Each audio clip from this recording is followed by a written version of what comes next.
Hello friends, welcome to प्रिया की पाठशाला। I hope आप सब अच्छे होंगे। तो आज हम पढ़ने वाले हैं डीएलएड थर्ड सेमेस्टर की संस्कृत और जिसका टॉपिक है संधि।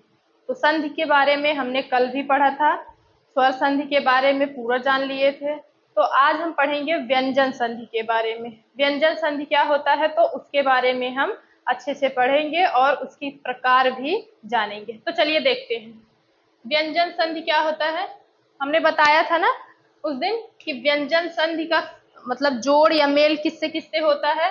तो एक साइड तो व्यंजन रहेगा और उसका मेल किससे होगा, स्वर से भी हो सकता है, व्यंजन से भी, किसी से भी, लेकिन एक साइड क्या होगा, व्यंजन रहेगा। तो परिभाषा देखिए, व्यंजन वर्ण मतलब क ख ग घ की बात कर रहा है। तो व्यंजन वर्ण के बाद स्वर या व्यंजन आने पर, यही चीज ना, व्यंजन के बाद स्वर या व्यंजन आने पर, वही परिभाषा में लिखे हैं। तो व्यंजन वर्ण के बाद स्वर या व्यंजन आने पर जो परिवर्तन होता है उसे व्यंजन संधि कहते हैं। अर्थात तो इसमें भी क्या होगा, दो पद रहेंगे, ठीक। तो पहले पद का अंतिम वाला दूसरे पद के पहले वाले से जुड़ेगा। तो जो पहले पद का अंतिम वाला वर्ण होगा वो क्या होगा, व्यंजन होगा। उसमें क्या था, स्वर, और इसमें क्या होगा, व्यंजन होगा। तो पहले पद में अंतिम वर्ण व्यंजन होगा और दूसरे पद में पहला वर्ण जिससे वह जुड़ेगा वो स्वर भी हो सकता है और व्यंजन भी हो सकता है, ठीक। तो व्यंजन वर्ण के बाद स्वर या व्यंजन आने पर जो परिवर्तन होता है उसे व्यंजन संधि कहते हैं। यहाँ तक क्लियर है। आगे देखिए, उदाहरण देखिए, जैसे वाक धन ईसा, वाक धन ईसा। ये मत देखो कैसे बदल गए, ये ग कहाँ से हो गया, च कहाँ से हो गया, ये सब अभी नहीं समझना है। अभी बस देखिए कि देखिए क्या है, अभी बस आपको क्या देखना है कि देखो पहले पद के अंतिम में क्या है, अंतिम वर्ण क्या है, तो हम कहेंगे व्यंजन, ठीक। इसमें कोई मात्रा नहीं है। देखो क के नीचे हलंत है, इसका मतलब इसमें छोटा आ भी नहीं है, ठीक। तो ये क्या है, व्यंजन है। तो अंत में व्यंजन है और इधर क्या है, तो हम कहेंगे स्वर है। तो उसमें क्या है, व्यंजन के बाद चाहे स्वर आए चाहे व्यंजन आए, तब जब परिवर्तन होता है, जो बदलाव आता है, वही हमारा व्यंजन संधि कहलाता है। जैसे देखिए, वाक धन ईसा, वागीसा। उत धन चारण, ये देखो इधर क्या है, व्यंजन है और इधर भी क्या है, च, व्यंजन है। तो व्यंजन व्यंजन का भी मेल व्यंजन संधि कहलाएगा। तो उत धन चारण, उच्चारणम, उच्चारणम, ठीक। सत धन चित, क्या हो गया, सचित, ठीक। इसमें भी देखो अंत में क्या है, व्यंजन वर्ण है और आगे क्या है, स्वर। तो इसमें भी मिलके क्या हो जाएगा, संधि होगा, व्यंजन संधि। तो बस इतना दिमाग में रखना है कि व्यंजन संधि में क्या रहेगा, इसमें व्यंजन पहले पद में तो व्यंजन रहेगा, दूसरे में चाहे स्वर हो चाहे व्यंजन हो, उनमें जो परिवर्तन आएगा संधि के बाद, उनमें जो परिवर्तन आएगा वही हमारा व्यंजन संधि कहलाता है, ठीक है। तो अब हम देखेंगे व्यंजन संधि के प्रकार, ठीक।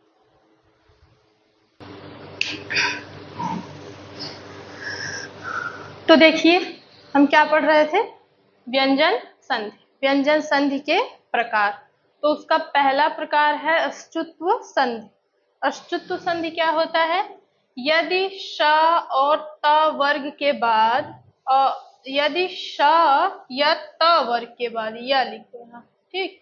यदि श या त वर्ग के बाद श, ये वाला श, और च वर्ग आए तो, फिर से देखो, यदि श या त वर्ग के बाद, अर्थात चाहे श हो या त वर्ग का कोई भी हो, उसके बाद श, ये वाला श अथवा च वर्ग का कोई भी वर्ण आए तो श और च वर्ग हो जाता है।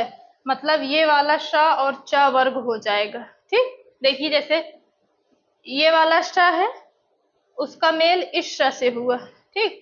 तो ये श और ये दूसरा श मिल क्या हो जाएगा, ये वाला श, ठीक है। क्या है, ये श और ये श, इन दोनों का जब मेल होगा तो ये वाला श हो जाएगा।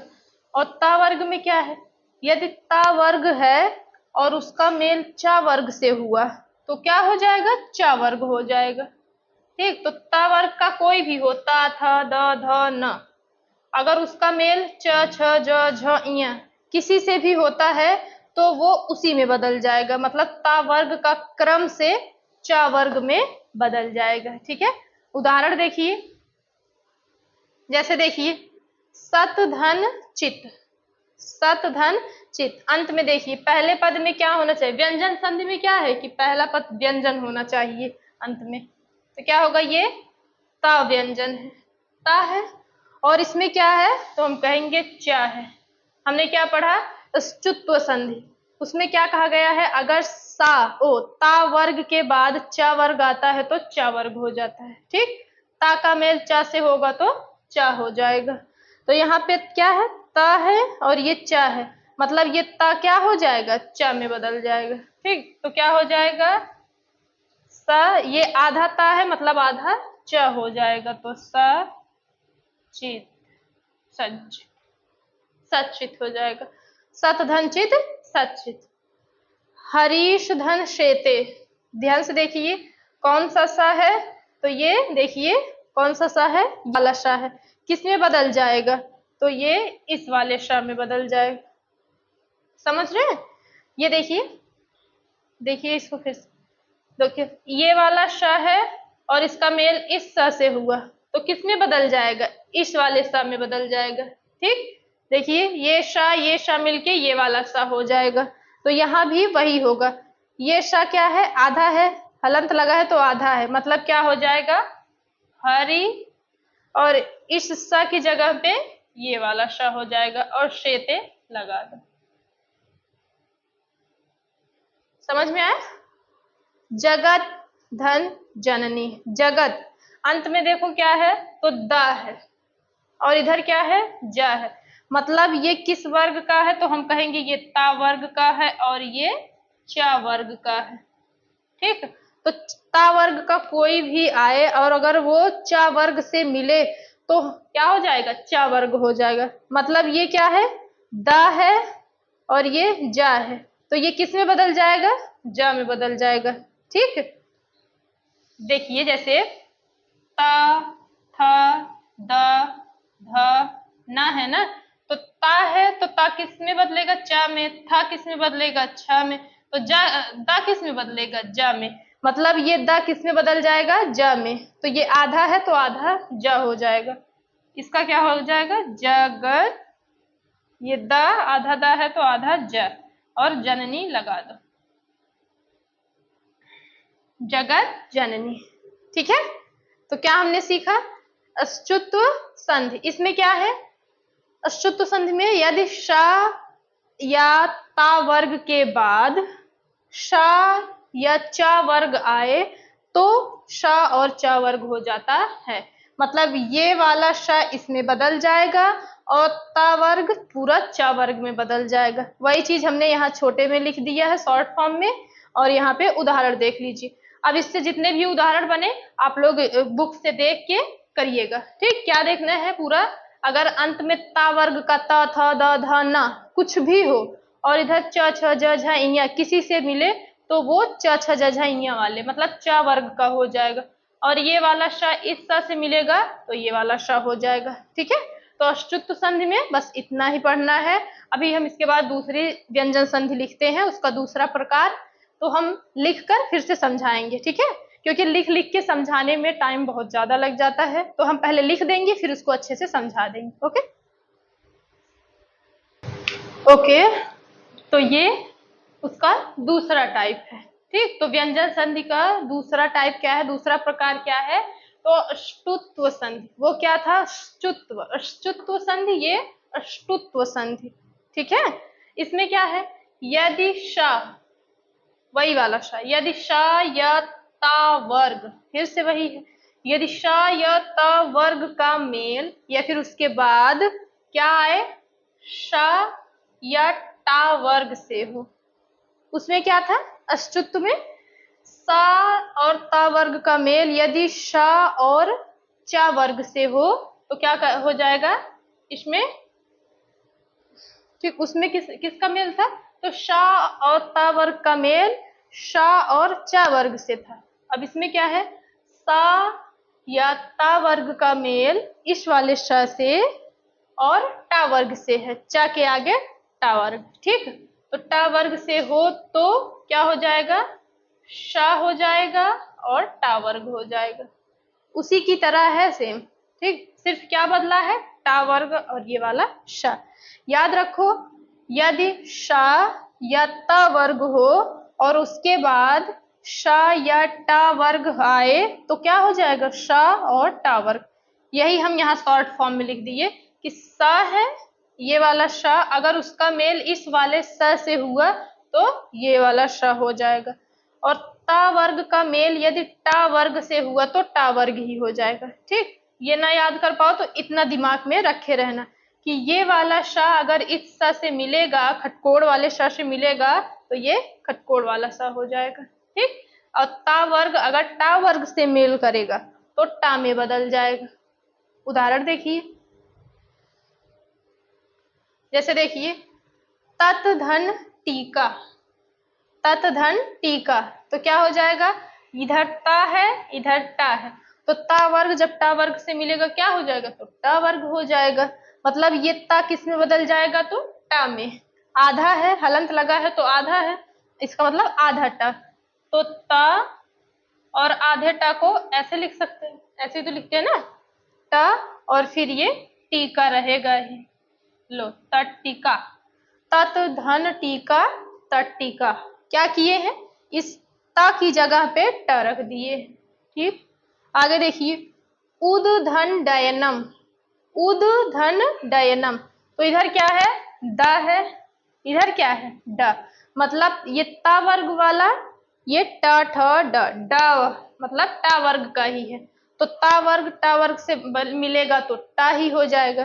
तो ता था द तीसरे पे है और ये टा ठ ड टा वर्ग का तीसरा है, मतलब इसमें क्या है, ये द किस में बदल जाएगा, तो ड में बदल जाएगा, क्रम से बदलेगा ना, तो ता वर्ग क्रम से टा वर्ग में बदलेगा, जो जिस नंबर वाला दिया रहेगा उसी नंबर में बदल जाएगा। ठीक, तो ये द किस में बदलेगा, तो ड में बदल जाएगा, तो उ और आधा है तो ड आधा हो जाएगा, उडयनम, उडयनम। ठीक, उडयनम। ठीक है, तो अब हम नेक्स्ट वाला टाइप देखते हैं। ठीक, तो व्यंजन का तीसरा प्रकार देखेंगे। तो देखिए ये है तीसरा टाइप, व्यंजन संधि का तीसरा टाइप क्या है, तोरली संधि। इसको और भी नाम से जानते होंगे पर अभी के लिए आप जानिए तोरली संधि। इसमें क्या है, तो ता वर्ग के बाद यदि ला आए, ला की बात कर रहा है, ता वर्ग के बाद यदि ला आए तो ला हो जाता है, ता वर्ग का कुछ भी आ जाए, ता था दा धा ना, क्या हो जाएगा, ला से मिलेगा तो ला हो जाएगा। ठीक, देखिए यहाँ पे हम लिख दिए ता था दा धा ना, अगर इसका मेल ला से हो रहा है तो इसमें से कुछ भी रहेगा, अगर ला से जुड़ेगा तो ला हो जाएगा। ठीक है, तो याद रखना ता वर्ग के बाद यदि ला आएगा तो ला में ही बदल जाएगा। एग्जाम्पल देखिए, उदाहरण देखिए, उत धन लास, ये क्या है, तो हम कहेंगे ता है। ठीक, तो ता है, ता का मेल किससे हुआ, ला से, तो ये क्या हो जाएगा, ता का ला हो जाएगा, हलंत लगा है इसका मतलब सब आधा आधा है। ठीक, तो ला भी क्या है, तो हम कहेंगे ये ता है, ता का मेल किससे हुआ है, ला से, तो ता की जगह पे क्या हो जाएगा, ला हो जाएगा। ठीक, तो ये तब किसमें हो जाएगा, ला में, आधा है तो आधा ला, मतलब उ आधा ला और ये लास पूरा, तो क्या हो गया, उल्लास। उत धन लास उल्लास, क्या याद रखना, ता वर्ग ला से मिलेगा तो ला में ही बदल जाएगा। तत धन लय, देखो तत धन लय, ता है इधर ला है, तो ये ता किसमें बदलेगा, ला में, आधा ला हो जाएगा, मतलब ता और आधा ला और इधर ये पूरा ला, तलय। ठीक, उत धन लेख, उत धन लेख, ता और इधर ला, ये ता किस में बदल जाएगा, ला में, मतलब ऊ और आधा ता की जगह आधा ला हो जाएगा, ऊ और ये लेख, तो उल्लेख। ठीक है, तो ता की जगह पे क्या होता, ता का मेल ला से हुआ तो ता की जगह पे ला, यहाँ भी ला, यहाँ भी ला। अब ये क्या है, तत धन लीन, ता है, ता की जगह पे ओ, ता है और ता का मेल किससे हुआ है, ला से, तो क्या हो जाएगा, इसको आप लोग करके बताइए। ठीक है, तो तोरली संधि में क्या है, ता वर्ग के बाद यदि ला आए तो ला हो जाएगा, तो ता था दा धा ना में से कुछ भी रहे, अगर ला है तो ला हो जाएगा, इतना याद रखना है आपको। उदाहरण देख लीजिए, अच्छे से समझ लीजिए। ठीक है, तो आज की क्लास यहीं पे खत्म करते हैं, नेक्स्ट टॉपिक नेक्स्ट वीडियो में, तब तक के लिए टाटा बाय बाय नमस्ते।